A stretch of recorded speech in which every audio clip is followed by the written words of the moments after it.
A child sets out from home to travel across the land, searching far and wide for wild animals to capture, tame, and set against other trained beasts in a vicious blood sport as he strives to rise above his peers and be the very best. It's a story of vicious cruelty and abuse, taking place in a society built upon a practice no different from dogfighting and bullbaiting. So runs the logic of an argument that has been leveled against the Pokémon franchise since its inception in the 1990s. But just how accurate is this assertion?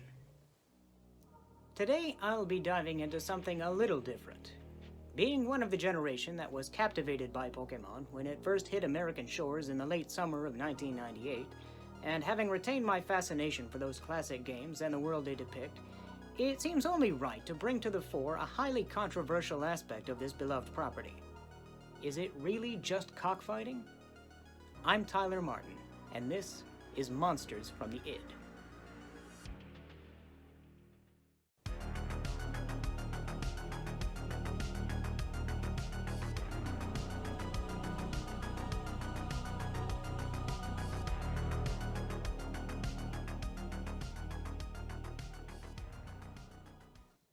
Over its nearly 30-year history, Pokémon has captured the hearts of countless children and become one of the biggest franchises in the world, solidifying a position as a global pop culture juggernaut in its earliest years and maintaining a constant presence in video games, animated TV series, movies, trading cards, comic books, and just about every kind of merchandise imaginable.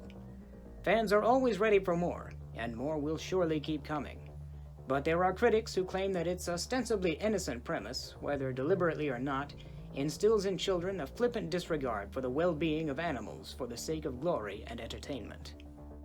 All the principal games of the Pokémon series, as well as the corresponding anime, comics, and so forth, tell a version of the same story. A child embarks on a grand adventure to capture and train a multitude of fanciful creatures known as Pokémon, or pocket monsters. These beasts, which range from cute and cuddly rodents to horrifying godlike entities, become partners in the youth's quest to be the greatest trainer in the world, making new friends and taking on bad guys along the way. On its surface, the argument that Pokémon battles, the most basic building block of the franchise, are essentially a form of dogfighting, certainly seems to carry weight. After all, imprisoning wild animals in small devices and ordering them around in combat with one another for the sake of one's own personal glory can hardly be considered a wholesome pursuit. Try doing such a thing in the real world and you're bound to run into trouble sooner rather than later.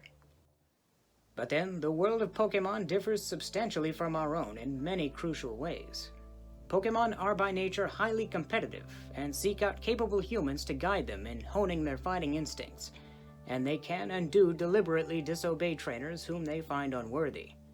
These creatures are depicted not only as willing participants in battle, but also as beloved pets and work partners, resulting in a society which uniquely blends the aspirations of human beings with an affinity for and even active partnership with nature.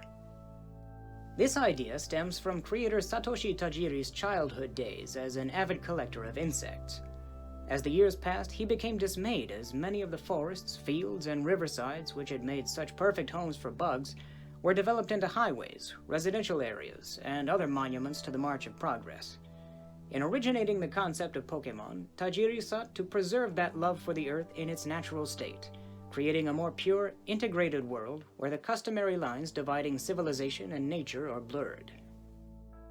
In this beautifully conceived context, Pokémon want to work side by side with humans, in combat and in other areas as well. While this might be written off as propaganda spun to justify cruel exploitation, the games and anime make it clear that a proper relationship between Pokémon and their trainers is built on trust and friendship.